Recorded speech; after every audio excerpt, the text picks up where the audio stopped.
munaasabad si heer sare loo soo agaasimay oo ay ku dooranayeen dhalinyarada Daryeel Action Group gudoomiye iyo ku-xigeenkiisaba ayaa waxa ay ka dhacday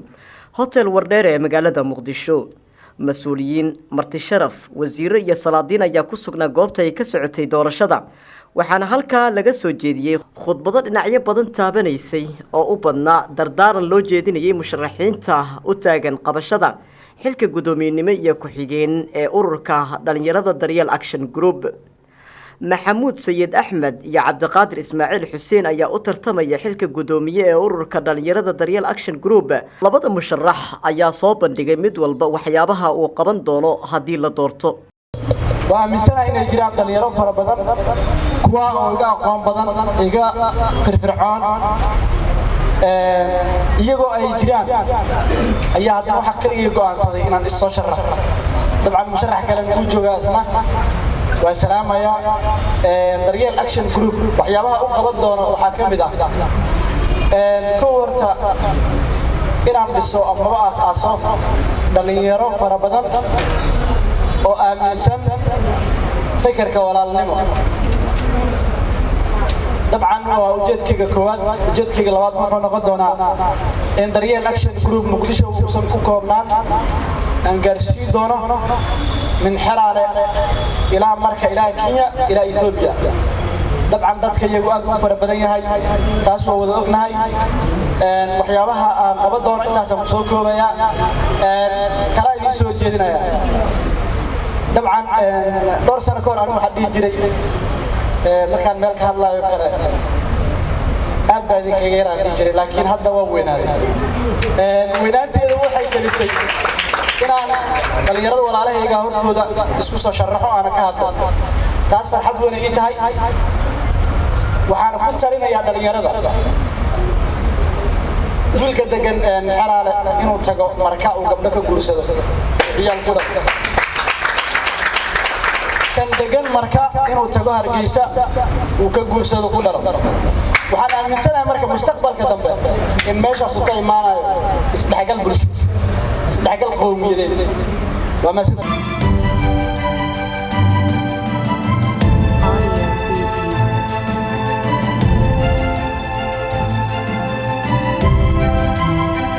cid walba waxbarasho dhamayso waxa ay u baleenaa shaqo geeyo.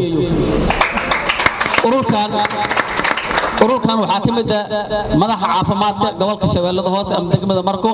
ururkan uu ka mid yahay wuxuu ballan qaaday inta caafimaad taqaano beesha dareed oo marka ka shaqaaleysiihayo ayaga hartooda anaga keenasaa ka ballan qaaday.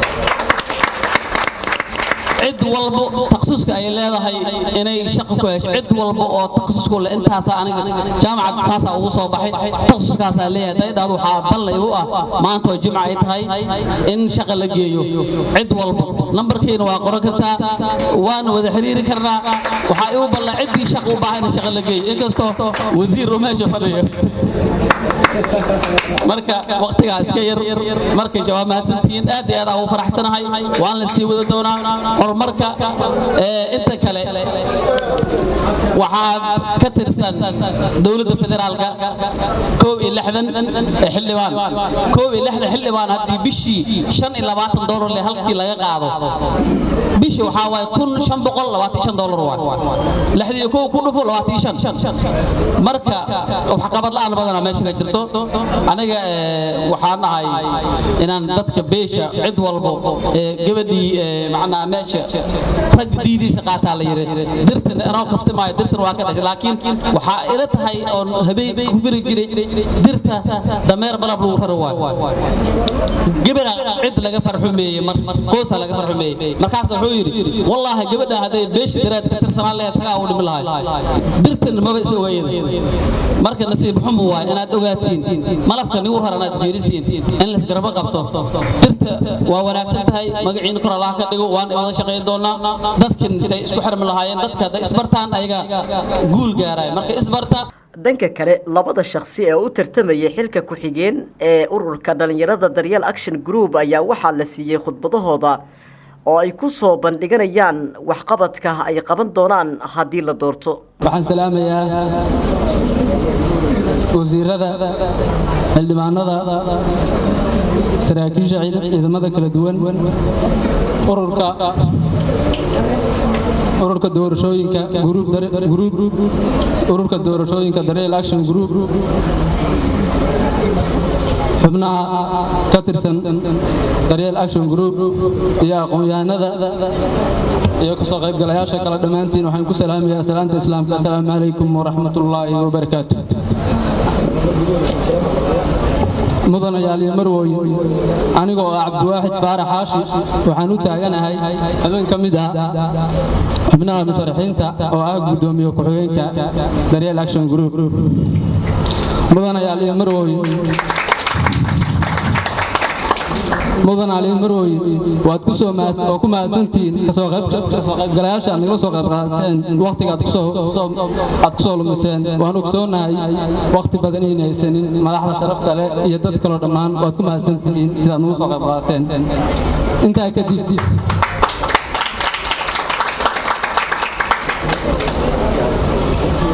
inta kadib markaan u gudo galo waxqabadkayga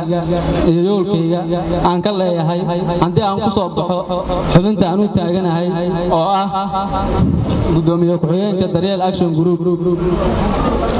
marka aan baahida aan u qabno aan arkay xiriirinta marka aan qiimeeyay ahmiyadda ay noo leedahay dhalinyarada aynigeena ah inaan kula tartanno wax kasta oo bulshada asaageena aan ka soo gali karno waxaan go'aansaday inaan u soo istaago xubinta gudoomiye ku-xigeenka Daryeel Action Group mudana yaaliyo marwooyin waxaan cadeynayaa ama aan ballan qaadayaa haddii aan ku soo baxo xubintan aan u taaganahay ee gudoomiye ku-xigeenka Daryeel Action Group inaan ka shaqayn doono iskaashiga wadajirka midnimada iyo horusocodka iyo horumarinta iyo sare u qaadida shaqada ay nolol igmaday bulshadeena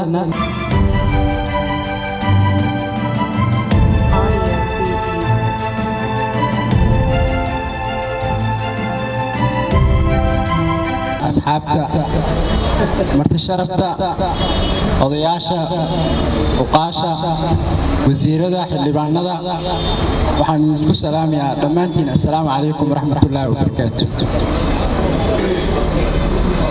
aniga waxaan ahay magacayga Axmed Cabdiqaadir Liibaan waxaan hore u soo ahaa gudoomiye ku-xigeenkii magacaan u jeedaan Daryeel Action Group ayaan gudoomiye ku-xigeen hore u soo ahaa haddana maanta waxaan u soo istaagay in aan hawsheedii si laba jibaaro oo aan gudoomiye ku-xigeenkeygii aan si hawshiisa aan meesha aan ka sii wato taas ayaa igu qasabtay inaan soo istaago waxaan kaloo aan ku darsan lahaa aniga haddii aad i doorataan waxaan qaban doonaa ama aan sii wadi doonaa howlihii aan horay u sii waday oo ahaa isku keenkii dhalinyarada isbaridii walaalaha oo magaalada ku kala jirtay waxbarashadii intuu ilaahay karsiiyo oo awoodeedii ay noqoto insha Allah walaalahaygii waa la qaybsan doonaa waana soo dhaweynayaa hadalka inaan sii badiyo ma jeceli waxaan idinka rajeynayaa inaad codkiina aad siisaan aadna i doorataan insha Allah waa mahadsantihiin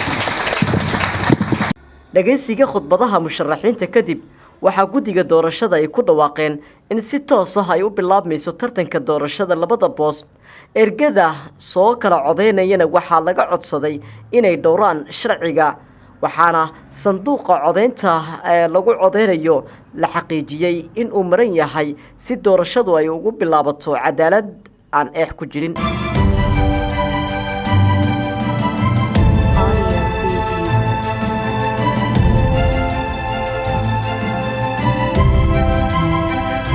guddiga doorashada ayaa ku dhawaaqay natiijada gudoomiye iyo ku-xigeen iyo sida ay u kala heleen codadka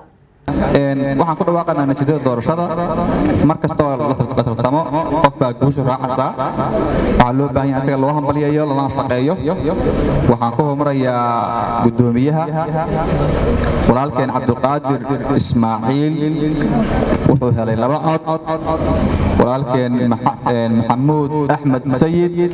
wuxuu helay 30 cod waxaa qasaaday 2 cod tirada guud ee xildhibaanada codeeyay 34 bay ahaayeen 32 gudoomiye waxa helay maxamuud axmed laba waxa helay cabdiqaadir ismaaciil labana waa qasaas sida waxa ku gudoomiya maxamuud axmed sayid aan wada hambalyeeyno allah subhanahu wa ta'ala waqtiga oo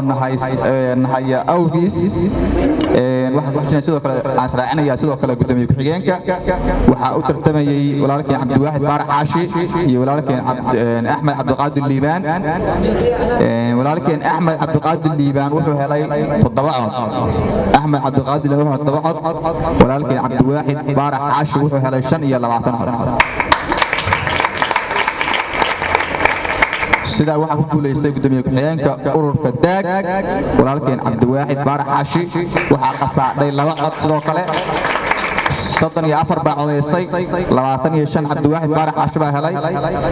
Axmed Cabdiqaadir 7 cod buu helay 2 codna waa qasaadhay gudoomiye ku xigeenka Liibaan Cabdi Cali warbaahinta danan magaalada Muqdisho.